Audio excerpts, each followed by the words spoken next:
Fa manana hatrany fanampiny ka ao anatin'ny fanohanana anireo asa ho an'ny fiarahamonina sy ny firenena ny vady fiombonana ho an'ny fampandrosoana na ny VIF. Toy izay ihany koa ny ministeran'ny fizahantany izay mikendratra ny kosa ny ampiroborobo ny fizahantany manaja ny tontolo iainana na ny ekotourisme. Ireo vaovao roa ireo no entina amintsika eto anatin'ny vaovao tapatapany.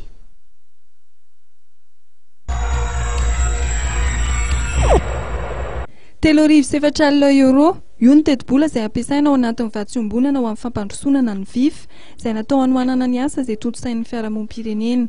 Amin'ny tsianjian'ny faharoa ity dia fikambanana hatrany amin'ny 2,000 no azo tombotsoa ao anatin'ny VIF. Ka ny fanambapetraka dia nitondrana tantsaka ny fikambanana ahafahan'izy ireo manao asa fampandrosoana mivaingana ho an'ny fiarahamonina sy ny firenena. Ny fikambanana eto Madagasikara fiasan'ny firenena zany afaka miasa fomba ara-dalàna zany, ny ara-dalàna zany manana fahaiza-manao tsara ilaina rehetra fa miasa manana nenty manana ampy ny miasa zany isan-tanana zany. Ny VIF zany fitaovana izy io tsy plateforme fokory fa fitaovana mieritrerina hoe ratsanana zany ahafahana manampy ny fikambanana tsirairay fantatsika fa ny fikambanana eto Madagasikara marefo zany betsaka fikambanana tsy mahafantsy koa hoe inona ny tanjona kendreny ao anatiny ao.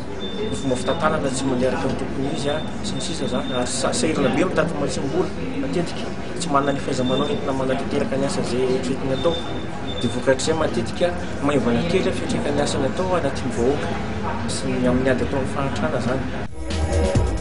Anisan'ny fanampy napetraka ministeran'ny fizahantany ny fampandrosoana ny fizahantany manaja ny tontolo iainana na ny ekotourisme. Ao anatin'izany dia ny fametanana amin'ny ministeran'ny fizahantany sy ny setamada izay fikambanana miasa ho an'ny fizahantany miara-ny tontolo iainana. Notanterahana omaly ny fanaova-tsonia mpiara-miasa teo amin'ny filohan'ny fikambanana setamada Andriamatoa Henri Belon sy ny ministra ny fizahantany Jean-Marc Saramakoto Mamonjy.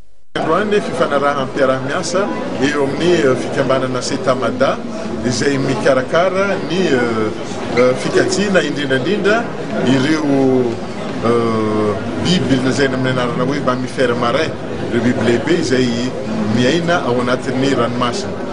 Io zany fifanarahan'ny mpiara-miasa izay mahakasika indrindrandrindra fiarovana reny biby reny satria ny fahatongavan'izy reny aty Madagasikara zany dia karazany hoe tombony amin'ny fizahantany izay misy aty amintsika.